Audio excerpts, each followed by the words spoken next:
St. Louis is a small town. Everybody knows everybody. You should know who your electrician is. These guys are well known. Stay tuned for this one, everybody.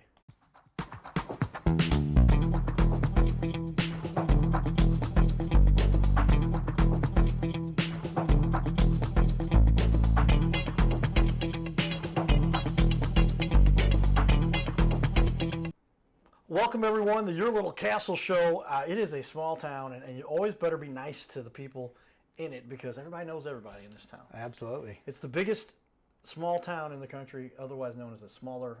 We're number 20 in the market in terms of overall population and size, but seems like everybody in St. Louis kind of knows each other. Oh, yeah, for sure. Definitely when you get into pockets, you know. Welcome here to our guest, Marshall Electric, everybody. Been around for a long time, but our friend here, Sean Milanovits, who's a Lutheran South. Did you graduate there too? Yeah, 2003. I would say he went there. I know a couple people who didn't graduate though. Yeah, me too. Not from there. It was a private school. They could go, we don't like your attitude, you're out. You're gone, yeah. But Sean and I both made it through there. I'm quite a bit older than him. I'm not quite father age, but getting close to that.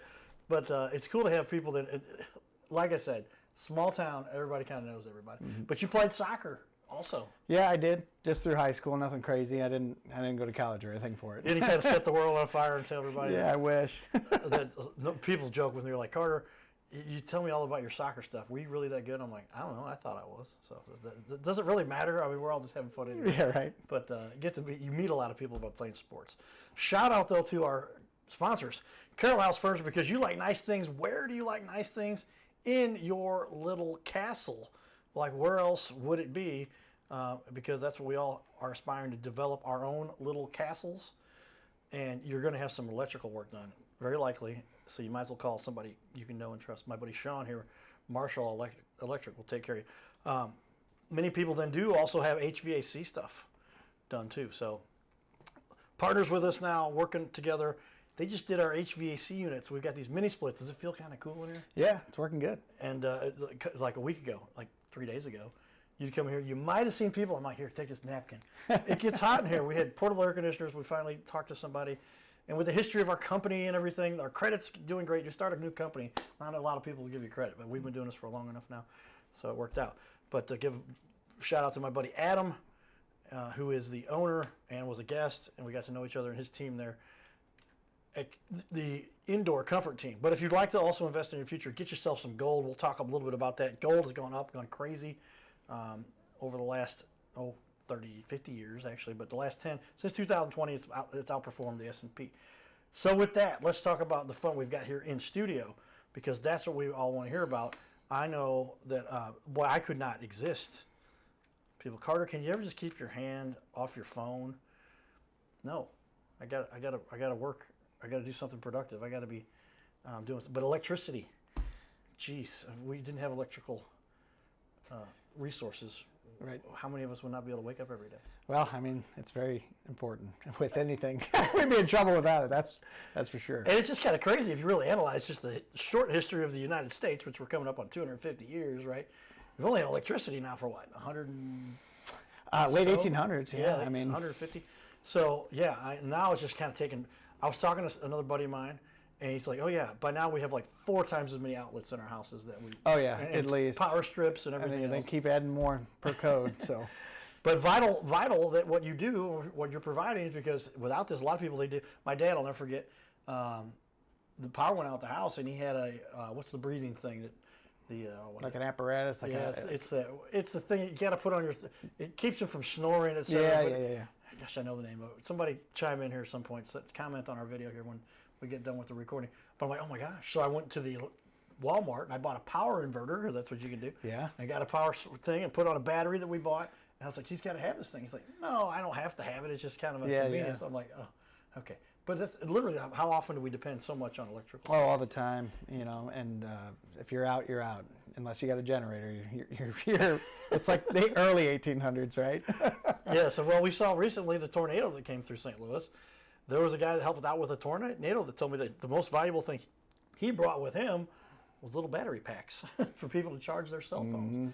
Because if you can't charge your cell phone, you are in a lot of hurt, and because that's how we communicate, that's how we understand computers and everything that's necessary these days. Sure. So tell me a little bit about it.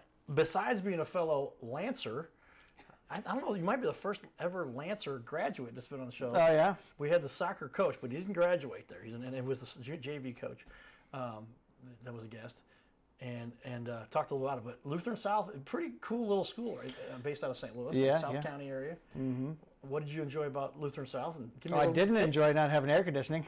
And a year after I graduated, they put it through the whole school. So is that right? Yeah. Oh, see, we were there the hard days. Yeah, we got to leave early on hot days. They cut you early. You remember that? Well, I know that in particular, like they shut down during the summer because that's the normal summer break, right? Mm-hmm. But yeah, there was times when it was getting into late, middle May, you were sweating. Oh yeah, for sure. That's how we stayed in shape. Yeah, right. These kids these days don't know what they're doing. But yeah, now they've added a whole new addition. We saw the new auditorium. Yeah. And it looks beautiful. Lutheran South has done a lot. Maybe Laura, I've been told you, I came up there to visit. I've got all those pictures. I've been waiting for the right time.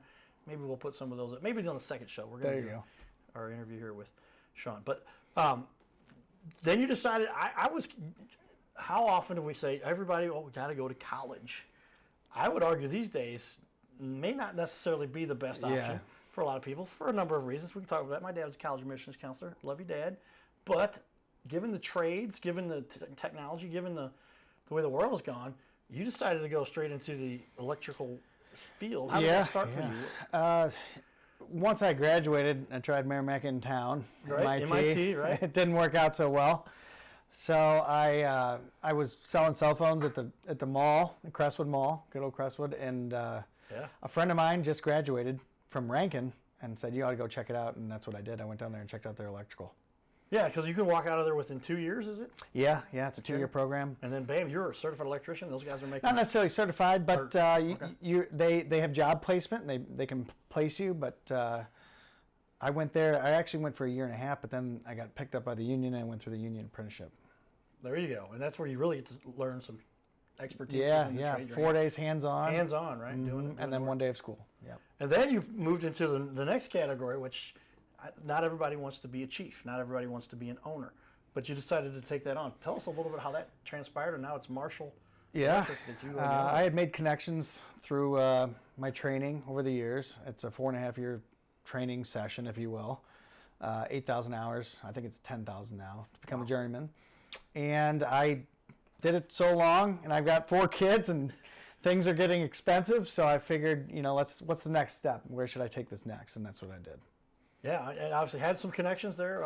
I did. Yeah, I met Rick Marshall, who originally started in 1991, and remained friends through the years. And he gave me the opportunity to go ahead and run the show in 2019. COVID hit. Took 2 years, but I finally did it. 2021. Because that's the exit strategy for a lot of business owners. They say, I got to find somebody. I can't just let this thing go down. I was talking to somebody not too long ago. I don't remember the name to say it if I wanted to, but he goes, yeah, I'm just going to shut the business down. I'm like, you built up a valuable asset here. You definitely don't want to just shut it down, because go look at the earnings and they calculate a business's value. But yeah, so he worked for many years and said, you can take this over. He had some stepsons and stuff who just weren't really interested in it, and he was kind of looking for an out. Right. And we had talked about it, and he kind of just gave me the option, and I went with it. So. Well, he obviously thought well enough of you, or else, because he didn't get back to. I can tell you, any owner, they don't want. I've got an exit strategy. I'll be honest with, but it's like, I'm not just going to give this to some joker. They're going to run it over, and my name's still attached to it. I mean, But he still is involved a little bit with. Yeah, he's still involved. He still does estimating. He does engineering for me. He still does visits to job sites as well. He's a very important asset of the business, and I've just kind of taken over the day-to-day and stuff like that. So. Well, that's the hard part. I mean, being the boss, you're going to get down. His phone has been blowing up here while we were sitting here. I said, hey, you take care of business. Yeah, right. Don't let us interrupt. We're all here. We got to pay the bills. 4 kids, twins in there. Yeah. You've got lots of responsibility. Sure. You've got to take care of anyway. All right. And then how many years total experience does that add up for you? Well, I mean, if I started at Rankin in 2004, did 1.5 years, and then I got into the union, and I mean, you're talking what? 19, 20 years? You're coming up on 20 years, if you add as much as you've got into the year 25 right now. And so that's cool.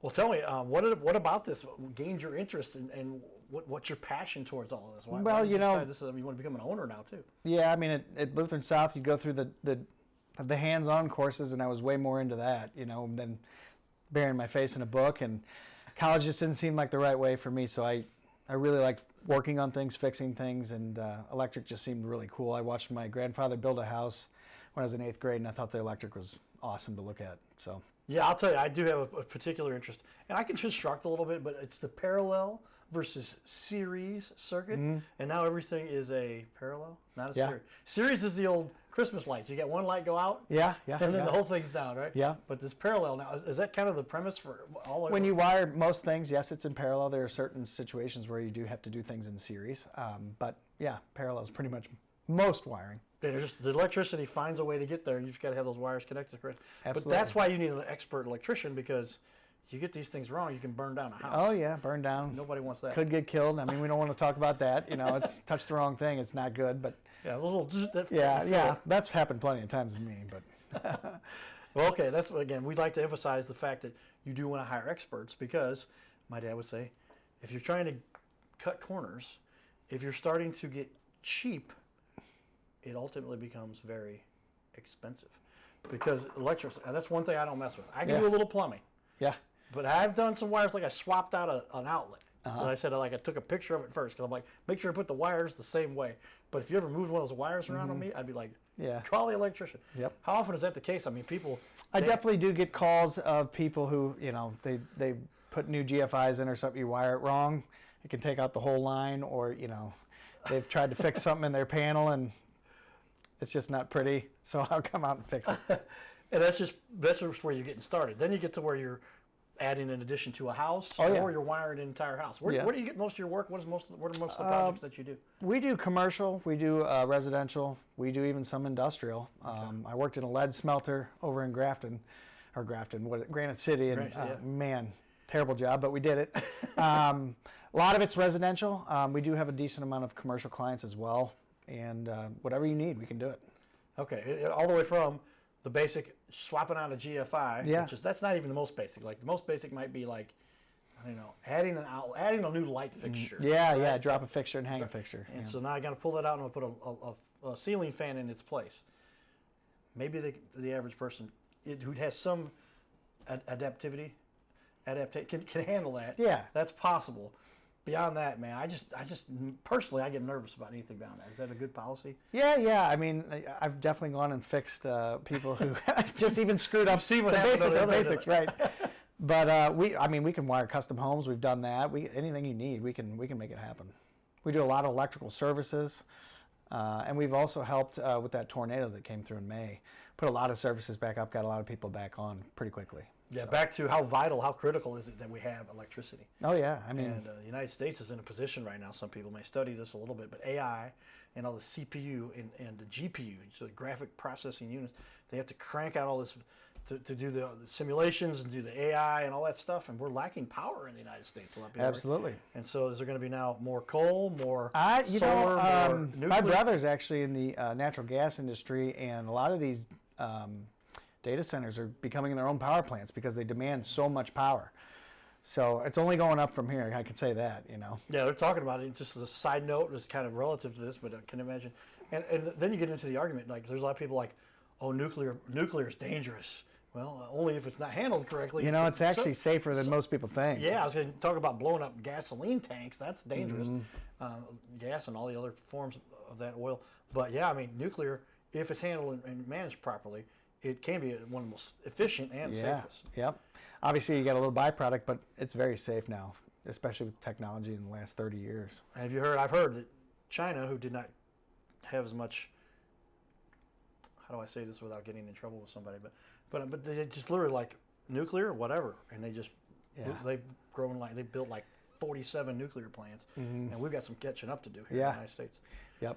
So how often are you, and I'm getting off on a tangent here, this is not the list of questions I normally go down to, but I'm interested, how do we overcome that? Are we going to build more efficient things? Do we I don't know. Split off more stuff, but you still got to have the same amount of power. I'm sure you'll see more pop up. They're pushing clean coal now, but as you've seen, they're shuttering a lot of coal too. So I think it'll be more nuclear as we progress. I mean, we're going to need it. They're only building data centers, and AI is only getting bigger. more demand. Well, I think they were saying it's going to be like 30 times the amount of power will be necessary if they're going to maximize or get to where they need to. Because AI is a matter of you better keep on top of the AI game, because some people get the AI and they use it for bad. Yeah. You got to be out in front of them so you can control that for the good. Yeah. That we generally try to be here in the United States, right? All right. Well, let's talk about it. We'll talk about, speaking of good, these guys have done a great. You took the company over, and tell me, when you took over, how was the website part of the equation? No website. 2 reviews. 2 reviews. One really good one that said I didn't go there yet with a 1 star, and you don't come to us, we come to you. You know what I mean? So we luckily got that one off of there, and then we started slow. We just have been trying to get more and more customers happy, more and more reviews, and if there's an issue, we come fix it. Well, you talked to me recently. Somebody did that Google search for you by name, and then they saw the reviews, and I can understand why they chose to use you, because I'm going to look up here in the wall for everybody and make sure I hit my buttons correctly. On my 11-foot wall, which is actually the 9-foot wall, we've got our buttons inverted here. Don't ask how that happened. These computers are crazy. But 4.8, 52 reviews, and I could just scroll down here, and it'd be hard to find the one that wasn't a 5-star, but let's just grab one right here. There we go. Marshall Electric has extremely prompt and, whoa, it's blocking my screen on me there. Can I see that? Assisted in service needs, unlike commercial electricians partners we've had in the past, would recommend for commercial and residential needs. That makes you feel kind of good, doesn't it? I mean, yeah, and unfortunately we did get a bad review because we missed a homeowner quote, but it was really, we tried to reach out, they had moved on, but it is what it is. I mean, we try and make everybody well, 1 happy. out of 52 is not bad. Yeah, I think there might be a second one, and it's the same thing. You know, we try as hard as we can. We're a small company, and we've actually hired some extra people. We've got an estimator now that can run out and take care of that portion, because I was doing it all right at the beginning, and it was a lot. Yeah, well, you took it on and obviously and grew it. That's what you said. Actually, the website's kind of relatively new with regard to, and given 10, 15 years ago, yeah, people didn't have websites. No. But you've had one for a long time now, and building that organically, and a lot of people are finding it that way now. Yeah, and one thing that people love about our website is you can go on there and you can book right on the website. You can even prepay for your service call, and we just come out, show up. You don't even have to exchange money or anything. Obviously, if it's something bigger than a 1-hour window, we get into that, but it's very easy to navigate. You can pick your service. You can direct text us, and it'll go right to our number. You can ask a question. There's a lot of cool things that you can do with it. There it is. It pops me up. I'm letting everybody see there. And on a mobile phone, that would pop up my mobile right to your cell phone and say, start dialing this number. But good job. Yeah, I mean, making it easy these days. Talking about technology, one of the questions we'll ask in a bit, and we might come back to some of this, but that book available right there. And I can see you've got it even by service. That's pretty cool. Mm-hmm. So you say, hey, I need this service. Yep. I need this. Tells you how much you're going to pay right there. Click it and book it. It's that easy. Ease of use, everybody. Check it out. I've got the website up here to take a look at it again. But that's when you're, and I guess it depends on the consumer. But some people will want to talk to you and call you. And they yeah. A lot of people, like my buddy. Yeah, older people, they want to talk on the phone, and that's fine. We're fine with that. But younger people, they want to text, and they want, just text you and show up, and we can do that too. Yeah, I use the joke because I can say this. I'm the host, right? And so it's just me saying it. It's not Sean here. But we had a good friend of mine sitting here. He goes, Carter, you've got to cater to each audience. And the older generation, they'll want to sit down, have a discussion. The middle guys, our age, mm-hmm. my age, a little older, and down to like 30, they'll say, all right, make it quick, but I'll look at it, I'll fill it out online. The younger generation, like, don't look me in the eyes. Yeah, kind of. Is that the case? Yeah. Bad. It's a joke, okay? We're just kind of joking. Yeah, we're joking. But we literally, like, we're so used to now. Mm-hmm. I get to that way too. I'm like, can I just press the button, please? I don't want to talk to anybody. Yeah, I'm 40. I'm right in the middle. I mean, I understand both sides. You want to talk or you want to text, I can handle both. So whatever people want to do, we'll make it happen. Well, that's important. So, all right, well, a lot of stuff we get to do in the community. We're going to share with you guys a little bit of the excitement we've got going on here. We have a little video recently put together by Paul Brown. He wrote it. He read it. I just recorded it. I pressed the record button. But Paul felt like it was necessary we share a little bit about some of the fun stuff we get to do and what a little bit of the Cardinal Cowboy story and why we like to highlight those leaders in our community. So hopefully you enjoy this one just a little bit here. His name is Carter Rethwich, but in St. Louis, he's known as the Cardinal Cowboy. He's a well-known fixture in the stands at sporting events in the Gateway City. He's one of its greatest cheerleaders, a super fan like no other.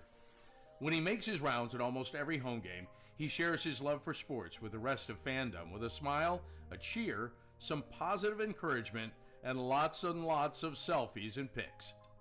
But the Cardinal Cowboy was born of a tragic incident.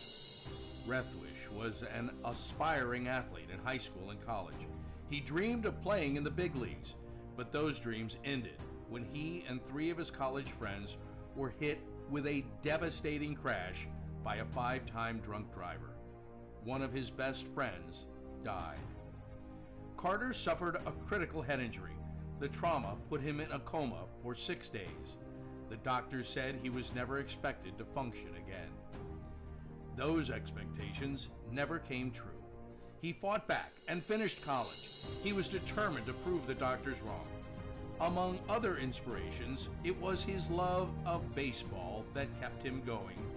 And from his near-death experience, the Cardinal Cowboy emerged. His goal in life became to inspire others with positivity despite the odds, to help people believe in themselves and achieve their dreams. So after my coma, I realized that it was up to me if I was going to accomplish my goals, if I was going to reach my dreams. Despite what the naysayers would say, the people that were discouraging me, like they do everyone, it's up to me if I'm going to make it. Don't listen to the naysayers. It's up to you. You decide whether you're going to succeed, whether you're going to reach your goals. Dream, and then always, always chase your dreams. Never give up. Giddy up.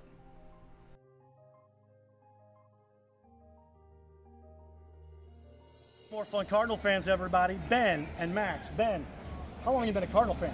I mean, I lived here my whole life. You know, Cardinals are just the way in my blood. You know, I can't deny it. You know, that's how it goes. What is your best pickup line when you meet a girl regarding the Cardinals? Hey, baby, want to go to a Cardinal game? Yeah, that's about it. I mean, I'm not smooth with the ladies, you know, but yeah, hey, baby, Cardinals are in We're town. helping. Ben and Max. You're Ben, right? No, you're Max. That's Max. Max, how often do you come back after a Cardinal game? Man, there was a lot of fun there to be had. What was the most fun you had at the Cardinal game? And it can involve anything up into including things we can't talk about. Well, when I was a kid, came here, I was sitting out in center field, you know, hanging out in the yard, and caught a home run ball. I mean, you can't really beat that, you know. Barehanded? No, I had a glove. He had a glove. Yeah. Way to go. So I was ready. He's resourceful and athletic, everybody. Ben and Max, thanks you guys. Let's go. Can I get a let's go Cardinals? Let's go Cardinals. Let's go Cardinals, baby. We're going to do it together now, right? All right. 1, 2, 3. Let's go Cardinals. Cardinals. Giddy up. Hey everybody, Cardinal Cowboy here. I want to invite all of you to be part of my new team. No, you don't have to put on a baseball uniform and be a super fan. Now, it would be a good idea to cheer for the Cardinals, the greatest team in the history of the National League. But I'm talking about the Gold Cowboy team. You know, I love to help people follow their dreams and reach their goals in business and in life. So that's one of the reasons why I'm telling you about my friends at My Metal Pro. They help people like you and I acquire gold and silver with a membership that lets you safely buy, sell, and store gold and silver. They make it real easy to get started. My Metal Pro isn't like the big guys you see on network TV or the big coin shops that take a huge commission. So become part of my Gold Cowboy team. Scan the QR code or go to goldcowboy.com and check it out. Giddy up. Well, there we go. Again, talking to some fun people. You've got some connections with those Cardinals guys. It's kind of fun good to know people in St. Louis if you're a Cardinal fan. Yeah, absolutely. And getting those Cardinal tickets. I was joking with those guys. I was like, so you can get a date if you ask a girl to go to the Cardinal game. That's a good method. Oh yeah, for sure. I think that why wouldn't you? Yeah, it's like the premier thing you can do in St. Louis, everybody. I've got my tickets for the Cardinals Cubs coming up. We'll see you guys down there. All right. What I like to also chat with people a little bit about is that cost analysis. When I say cost analysis, I'm saying how much does somebody spend and why versus doing it themselves is what you find a lot of times. And like I said, I've even bought the little junction box and then the plug, the circuit, right? Mm-hmm. You plug in there, and then it's like the wires are coming in. They can save a few bucks, but they put much more at risk. Yeah, and depending on how big the project is, obviously a lot of stuff needs to have a permit. You know, you can't just go in there and just do it yourself if you're trying to wire a house or something, unless you really know somebody. But you know, not everything's super cheap. It does cost money. Wire's not cheap. That's just one thing about it. Copper's expensive, but you know, it helps to hire the right person to do the right job. Well, so you're paying for that expertise. Yeah, absolutely. And I guess is this true? I just thought about this. If the insurance company can prove that you didn't get a permit and you should have, do they have the potential to say, we're not paying, you burned the house down, we're not paying for it? I would think that could definitely happen. I mean, have I run into it? No, but there's a lot of times that the city will come in and they'll say, hey, you did this unpermitted, and they'll make you tear the walls back open to see it. So that's a very expensive possibility you don't want to have, you know? Yeah, you don't want to end up going, yeah, literally, because they're going to say, the wires are not exposed, they're behind the wall, tear it out. Now you're going to call your plaster guy back out, your wallboard guy going to come out, and he's going to go, okay, we see that one. What about the next one? Oh, got to tear that out. You got to go down the line for every circuit. I've seen it happen. Cheap, it gets very expensive. Yeah, for sure. Just pay for it. Do it right the first time. Yeah, you have to. It is worth it. Get your experts. Been around since 1991. Yeah. You guys have been doing this for a while, so you know what you're doing. All right, a couple more things to finish up here. We're going to have a second half hour here with Sean because he does know what he's talking about. And we asked nicely, please share some of your knowledge. And he's agreed to do that here. But what would you say is the one thing, if you analyzed what you guys specialize in and just what you've done for so many years, what really sets you guys apart? What's the one thing that you think makes you stands apart from anyone else? Well, I mean, between Rick and me, I mean, you're talking over 50 years experience there, right there. Okay. Maybe even 60.